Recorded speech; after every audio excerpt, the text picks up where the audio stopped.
Amen. Que toute la gloire soit rendue à notre Dieu trois fois saint. Tu sais, cet été, on parlait de la mission, votre mission, si vous l'acceptez. Et quelle mission extraordinaire de louer Dieu.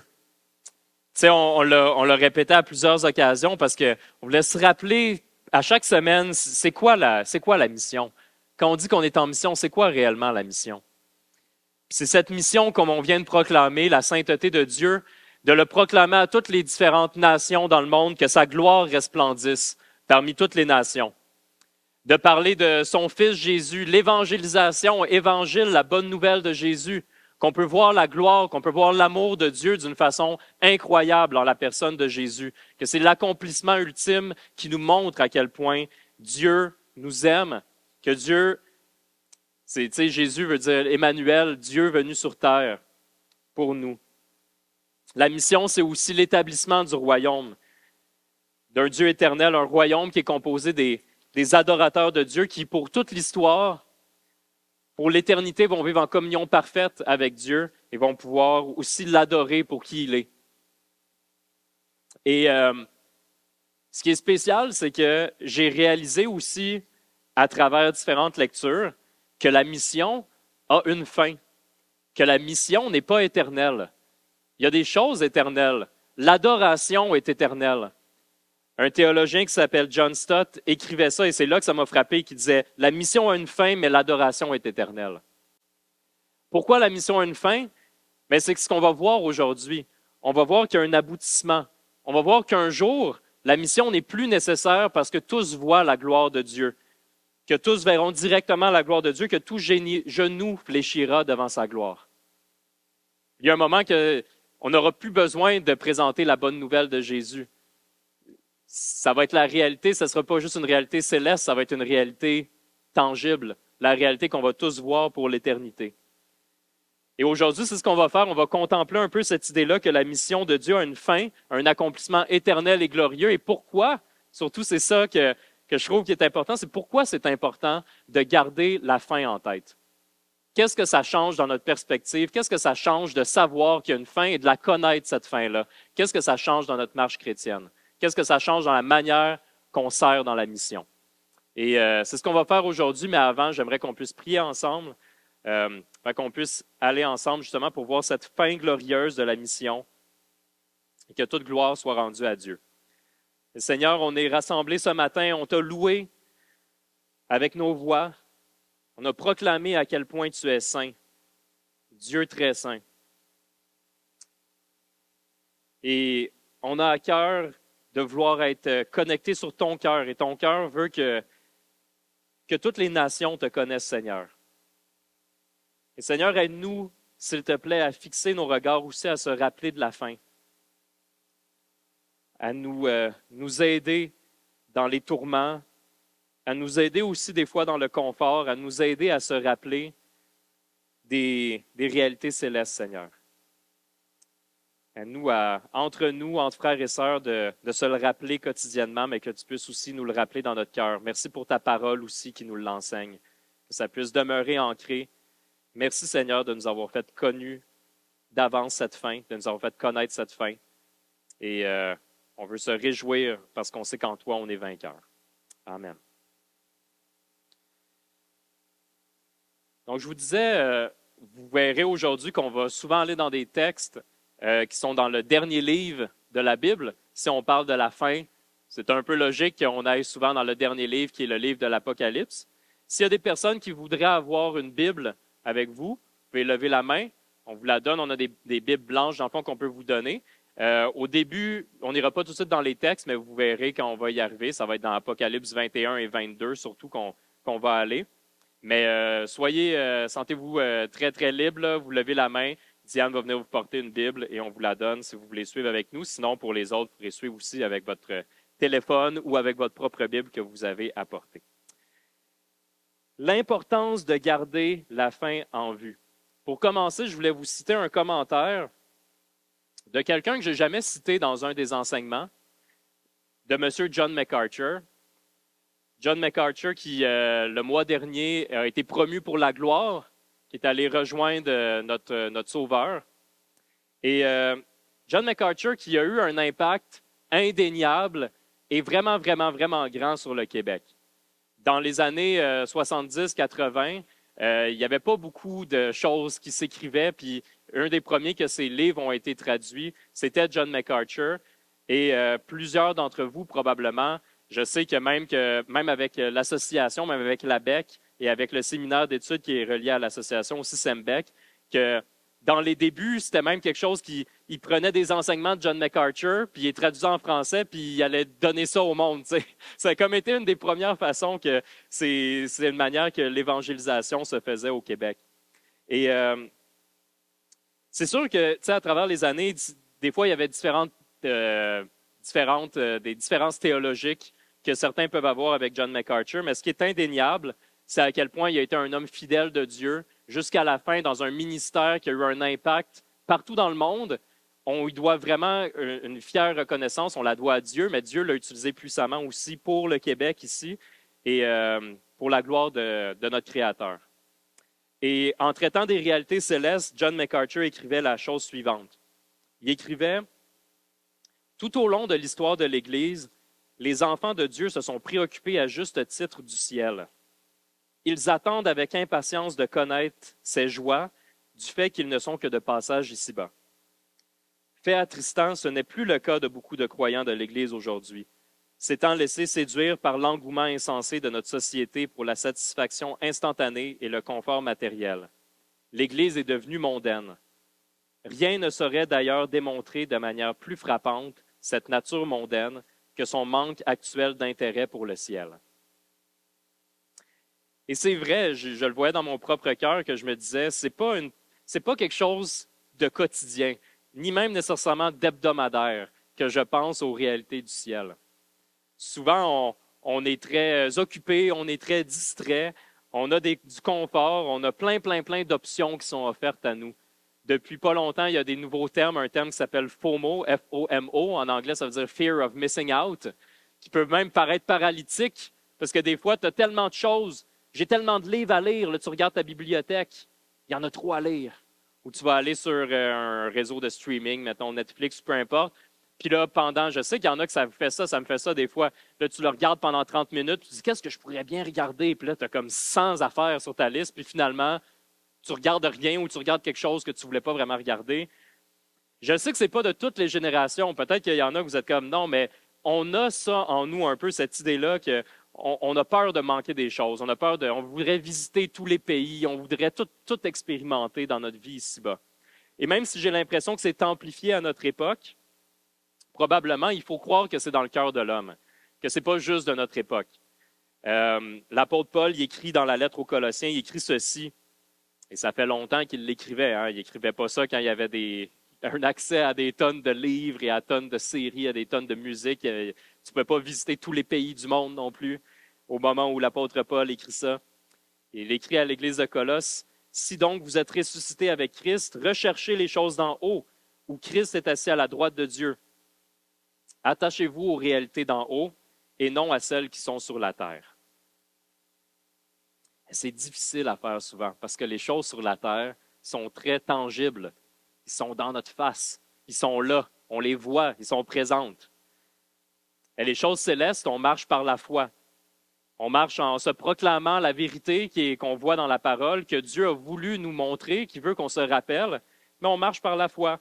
Tandis que les réalités terrestres sont bien tangibles. Même si, quand on les compare, puis qu'on les prend vraiment en compte, on se rend compte à quel point elles sont fades, puis qu'elles manquent de goût, puis qu'ils sont fades à comparer aux promesses éternelles.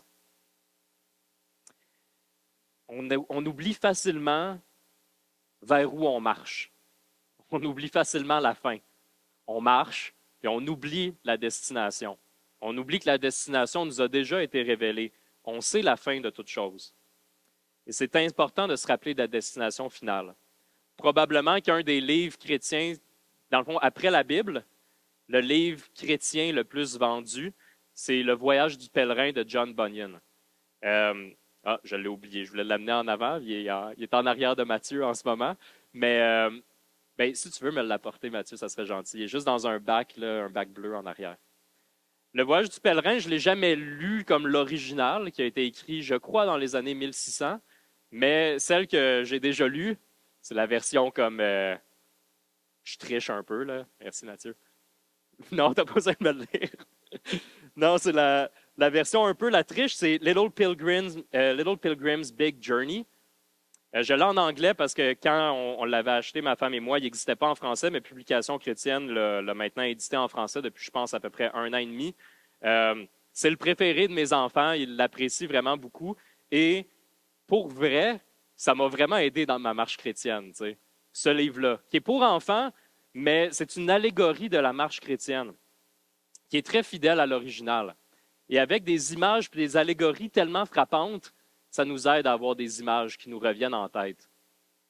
Là-dedans, le personnage qui s'appelle Christian, il marche vers la cité céleste, tout le long de sa vie, dans le fond. C'est ça sa destination, où il part, puis il s'en va vers la cité céleste, puis là, il vit plein d'épreuves, plein de découragements, plein de choses, mais il se rappelle qu'il s'en va vers la cité céleste. Et c'est ce qui m'a marqué, en fait, de ce livre-là.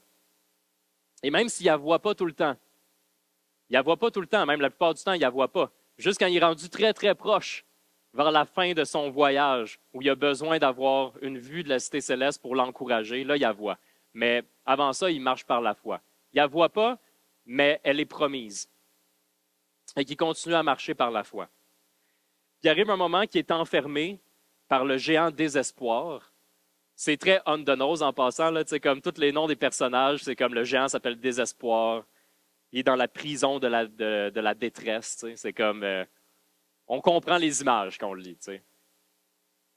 Il est enfermé là parce qu'il s'est comme éloigné du chemin. Il a voulu prendre un raccourci à un moment donné. Il a dit, je vais prendre le raccourci. Il se perd, il se ramasse dans le château du géant désespoir. Il est enfermé dans la prison pendant longtemps. Il désespère. Tout devient noir. Il n'y a aucun espoir. Ça dure longtemps, jusqu'à temps qu'à un moment donné, il se rappelle qu'il fouille dans sa poche en arrière, puis il sort une clé. Puis comme, hey, j'avais la clé promesse. J'avais la clé promesse tout le long. Je pouvais sortir à n'importe quel moment. La clé promesse, la clé de la cité céleste. Je suis héritier du grand roi. C'est ça la promesse qui m'a été donnée. Fait qu'il sort la clé, il déborde, puis il s'en va. Mais il avait oublié qu'il y avait ça. Il était tellement dans le désespoir, il était tellement dans la détresse qu'il avait oublié les promesses éternelles. Il avait oublié la cité céleste. Il avait oublié que parce qu'il est fils de Dieu, parce qu'il est héritier du grand roi, parce qu'il est enfant de Dieu, qu'il a accès à ça, que c'est sa destination finale et que rien ne peut l'empêcher s'il demeure en Christ. Il avait oublié, mais il se rappelle de la promesse. Et quelle destination glorieuse, quelle récompense inestimable qui peut nous aider à continuer à marcher par la foi. Prendre une petite gorgée. La semaine dernière, je parlais avec un de mes amis. J'ai 2 amis que 3 fois par année, quand c'est proche de nos fêtes, on joue à des jeux de société ensemble. C'est une manière de rester en contact ensemble et de se voir dans nos vies qui sont des fois occupées. Et un de ces amis-là aime beaucoup l'émission Survivor. Et fait qu'il regarde toutes les saisons aux États-Unis, les saisons au Québec qu'il y a eu depuis quelques années. Et il me disait, il y a une différence dans Survivor Québec. Les gens, ils se découragent plus vite des fois que dans Survivor aux États-Unis. Puis sa théorie qui disait pourquoi, c'est qu'il disait, premièrement, c'est très long. La série, des fois, il dit que c'est un peu plus court aux États-Unis, mais eux, ils restent là beaucoup plus longtemps, isolés sur leur île ou peu importe c'est où qu'a lieu l'émission cette année-là. Mais pour lui, sa théorie, c'est qu'il disait, la différence, c'est que la récompense au Québec est beaucoup moins grande qu'aux États-Unis. Il dit, quand tu veux persévérer, mais que le prix final, c'est 100 000 $, c'est pas la même chose que quand le prix final, c'est 1 million. C'est ce qu'il disait. Et ça m'a saisi, puis là, tout de suite, lui, il ne le savait pas. Il n'a pas la même espérance que moi en Jésus. Il ne me parlait pas de ça pour me parler de réalité céleste. Mais moi, je préparais le message, puis c'est tout de suite ça qui m'a dit, ah, quelle récompense on a. Hein? Si on dit qu'il y a une différence entre 100 000 et 1 million, il y a une méchante différence entre 1 million puis la gloire éternelle avec notre Sauveur et cette cité céleste. Je pense que c'est vraiment important de se rappeler ça et aussi de savoir que Dieu nous équipe parfaitement avec son esprit, l'Esprit Saint qui est vivant en nous, dans chacun des enfants de Dieu, pour persévérer dans l'épreuve. On connaît la destination, mais il nous équipe aussi avec tout ce qu'on a de besoin. On veut remercier le Seigneur parce qu'il accomplit ses promesses.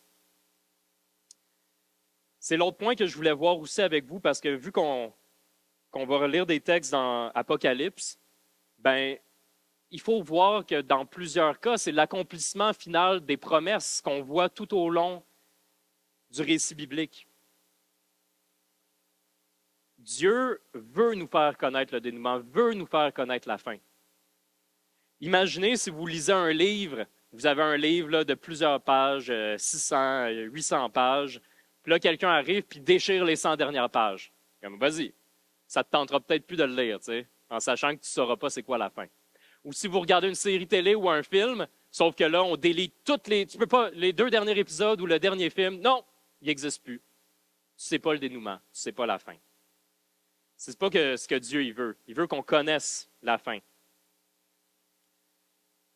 Il a donné cette vision-là à l'apôtre Jean justement pour qu'il puisse l'écrire dans le livre d'Apocalypse et que ce soit un encouragement pour son peuple. Des fois, quand on regarde le livre d'Apocalypse, ce n'est pas ça notre perception. On a peur, des fois, on dit comme là, on va regarder les signes, on a peur des choses de la fin. Mais la réalité, c'est que ce qui est sous-jacent, le thème principal de l'Apocalypse, c'est la réalisation des promesses et c'est un livre qui est encourageant. Une chance qu'on l'a, ce livre-là. Une chance qu'on connaît la fin que Dieu a voulu nous révéler à travers cette révélation-là qu'il a donnée à Jean. Je vous lis un passage, si vous voulez suivre avec moi, pour ceux qui l'ont avec eux, de promesses accomplies dans Apocalypse 7. Apocalypse 7, 9 à 12. Dieu, dans la Genèse, on le voit beaucoup avec Abraham. Je vais aller un peu dans la Genèse aussi, mais on le voit tout au long de la Bible. Dieu fait des promesses.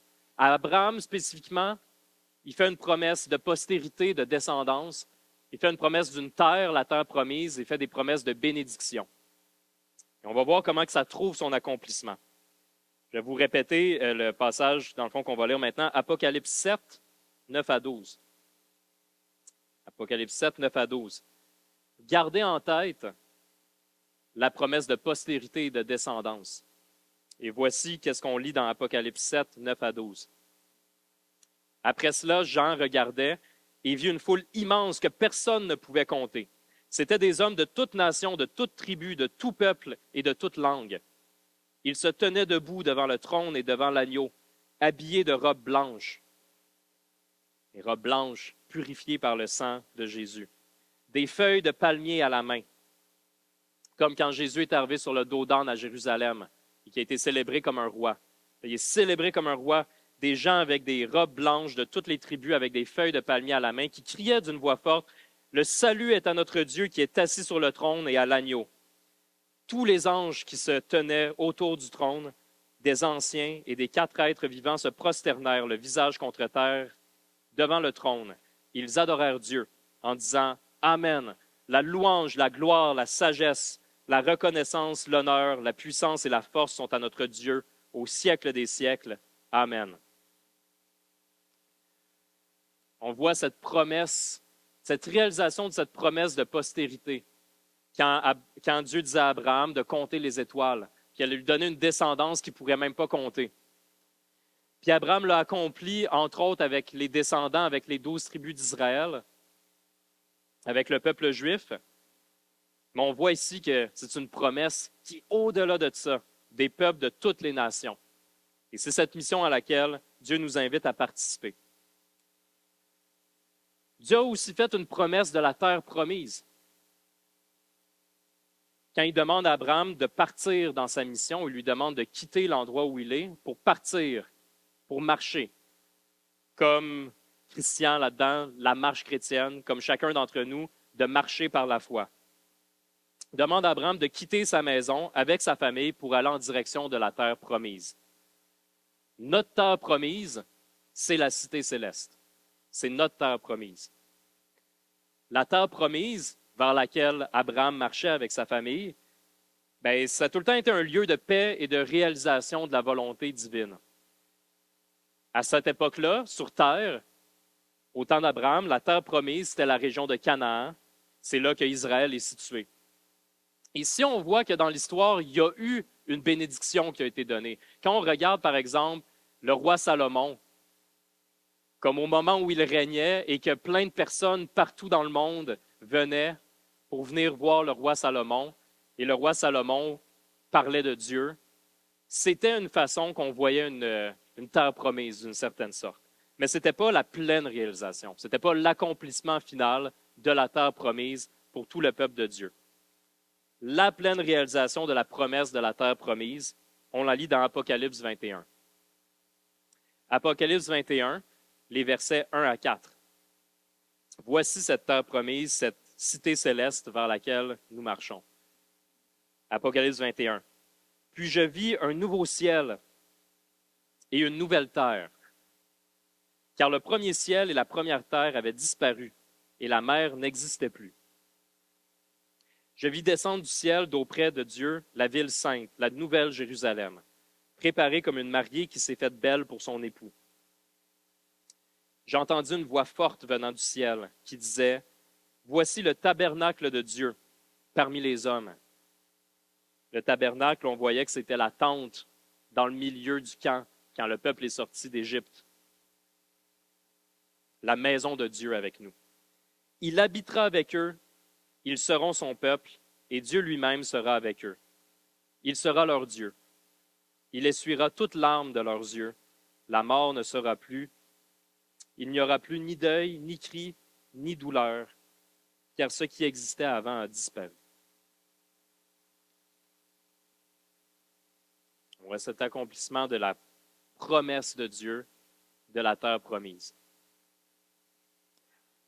Quand Dieu donne cette promesse de la terre promise à Abraham, tout de suite après lui avoir dit « Vas-y », il le bénit abondamment.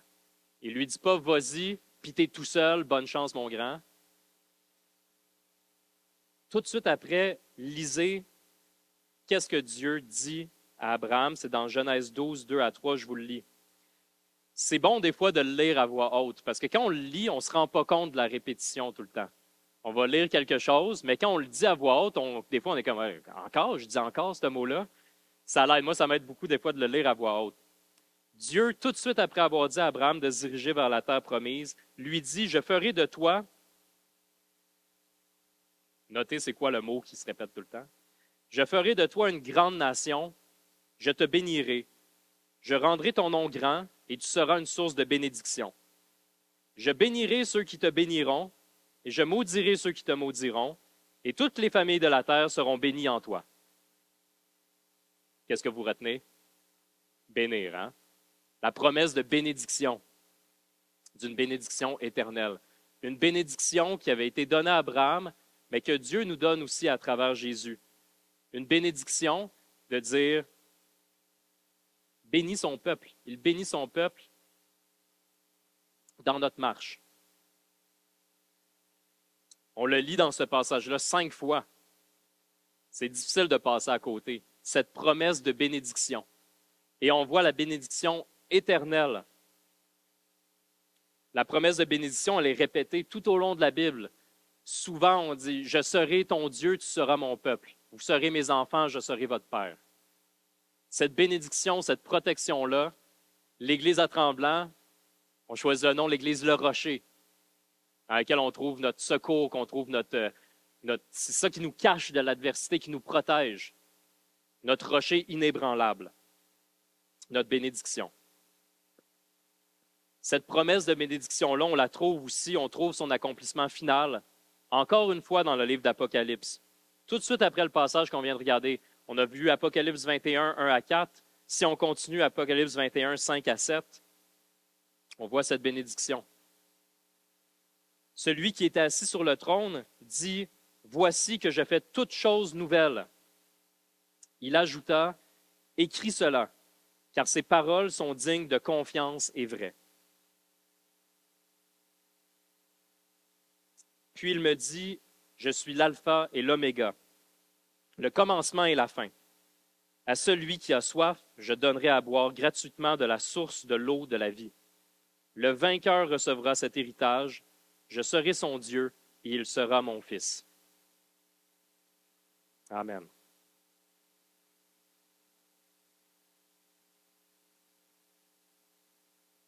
Ça vous est probablement arrivé que des fois, des termes qu'on utilise, c'est que Dieu fait des clins d'œil. Des fois, un terme, à place d'appeler ça des coïncidences, on appelle ça des dieucidences. Hier, il y a eu beaucoup de choses qui ont convergé vers un point que c'est difficile de ne pas voir la main de Dieu. Ce passage-là, depuis le début de l'été, il est à l'horaire. Ce n'est pas une décision de dernière minute de savoir que aujourd'hui, le 24 août, j'avais parlé de la mission dans le livre d'Apocalypse. Si vous êtes visiteur pour la première fois, je veux juste vous dire qu'on est une grande famille à Ecclésia.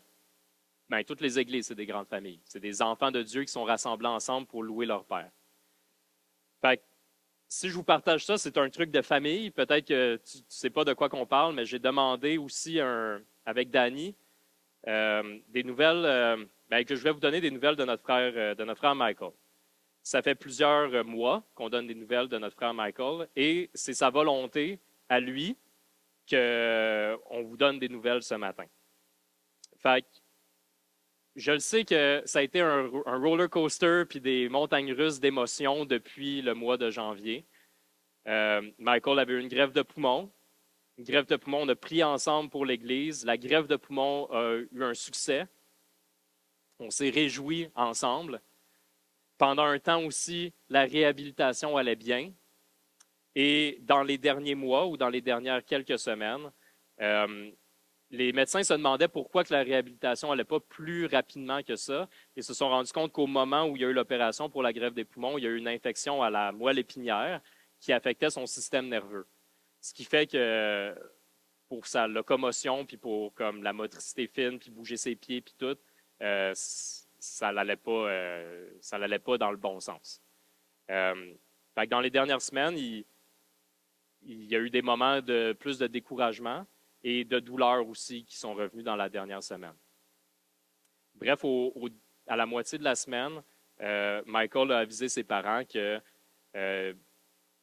vous savez, ça fait depuis sa greffe de poumon qu'il y a des machines qui lui permettent de respirer en attendant qu'il puisse le faire par lui-même, des machines qui lui permettent de manger en attendant qu'il puisse le faire par lui-même.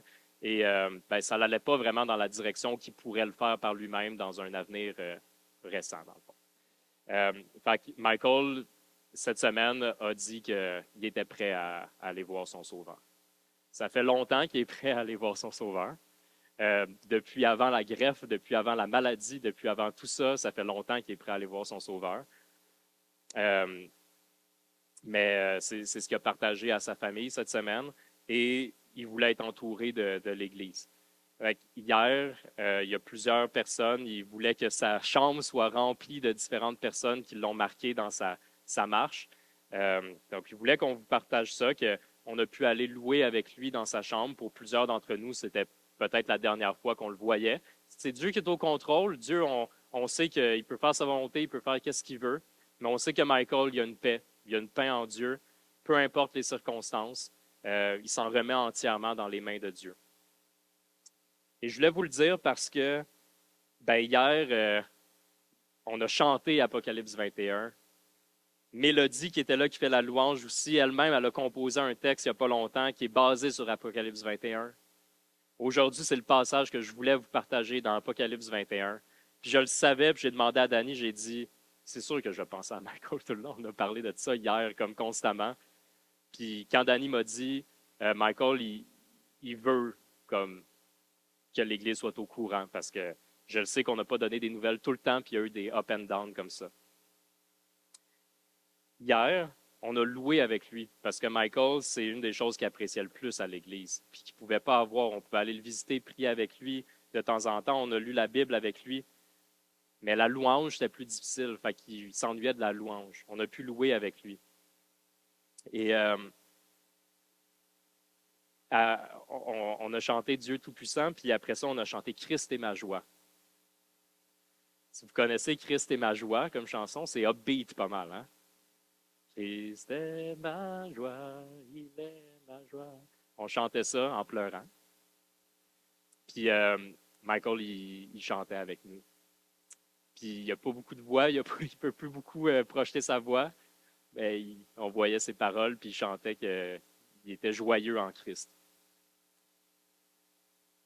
Et ça, ben, c'est une édification pour nous, pour sa famille, pour l'Église, de voir que Michael, il voyait la cité céleste. Là. C'était pas juste comme pas tangible, puis ça fait une couple de semaines qu'il en rêve de la cité céleste.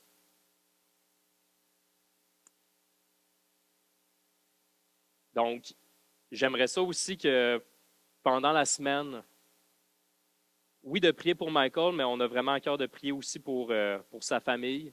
Dans cette épreuve-là, sa famille qui a été présente comme tout le temps avec eux.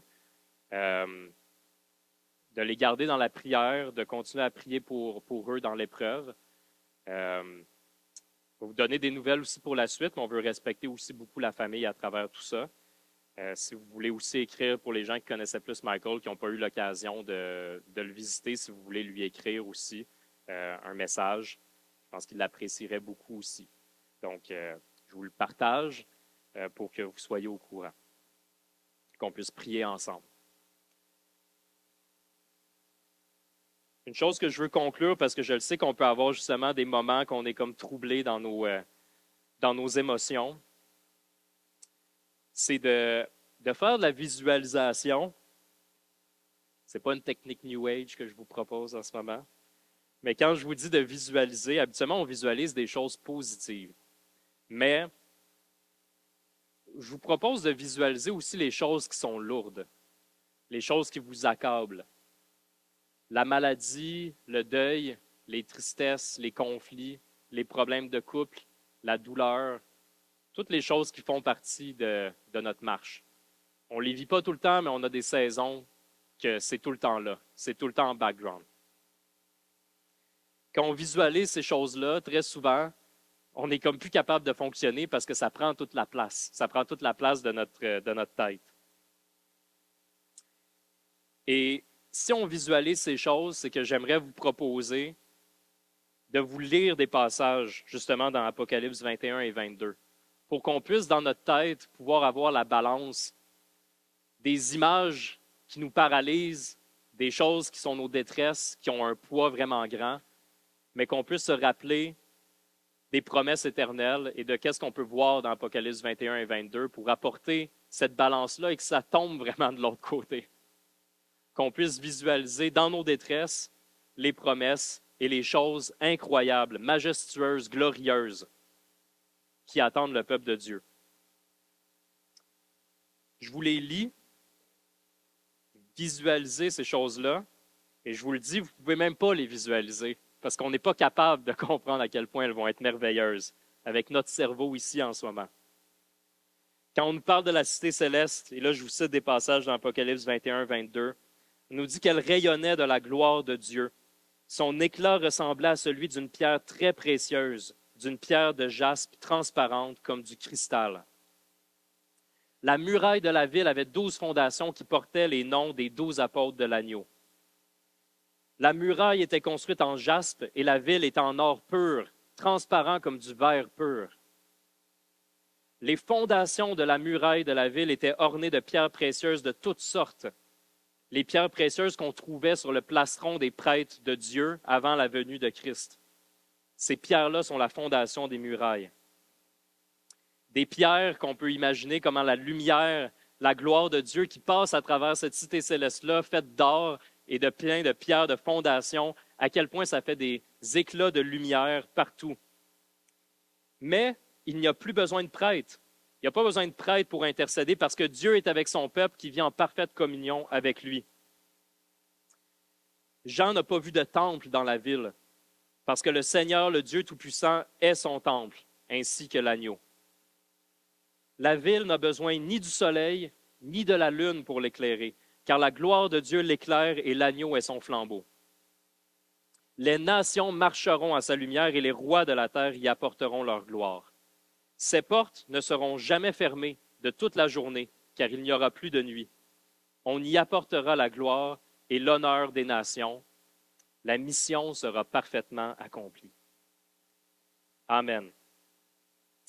Il y a quelques années, Benoît Cloutier avait fait un enseignement et je me suis rappelé d'une chose qu'il avait dit que je n'avais jamais imaginée, mais d'imaginer que ressusciter dans des corps parfaits, dans une cité céleste si glorieuse qu'on n'a même pas besoin de soleil, de lune, de quoi que ce soit, parce que c'est la gloire de Dieu qui resplendit à travers toutes les murailles, toute la cité en or, à travers les pierres précieuses, l'arc-en-ciel de lumière que ça doit donner, avec des sens qu'on n'a même pas ici probablement sur Terre. C'est au-delà de toutes nos attentes, au-delà de tout ce qu'on pourrait imaginer. On ne peut pas comprendre cette expérience-là, mais on peut y rêver, on peut s'accrocher, on peut avoir hâte de pouvoir voir ça de nos yeux.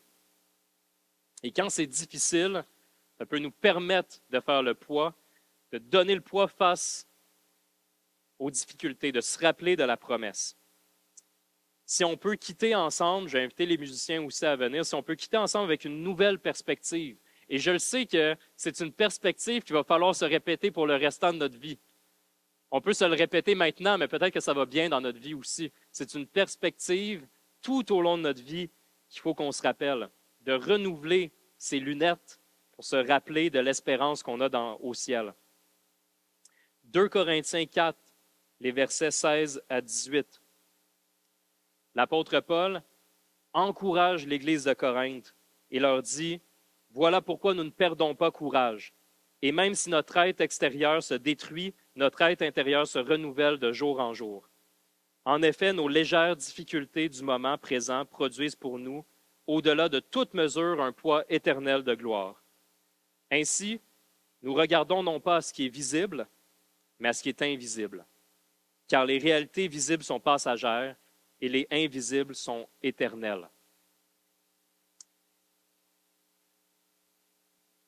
Oui, c'est ma prière qu'on puisse garder la fin de la mission en tête, cette fin glorieuse, pour changer la manière qu'on sert, pour donner une joie inébranlable de servir et aussi une persévérance inébranlable dans l'épreuve.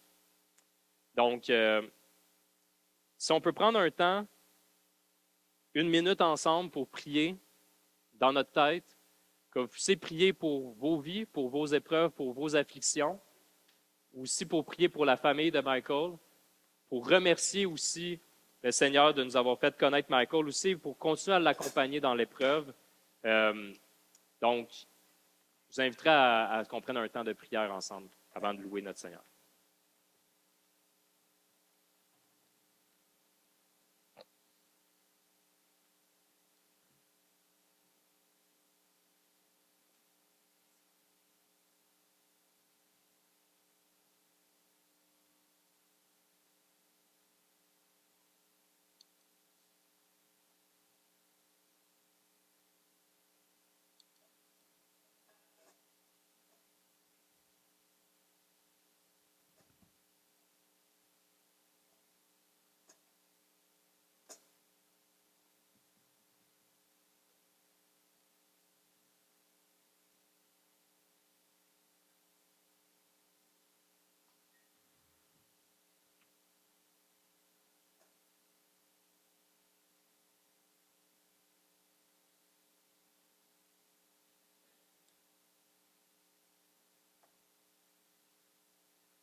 Seigneur, tu entends nos prières, tu entends nos cœurs, Seigneur. C'est que tu es à notre écoute. On veut te louer, on veut te remercier d'être présent avec nous. Seigneur, que ta volonté soit faite dans toutes circonstances. On veut te rendre gloire. Amen.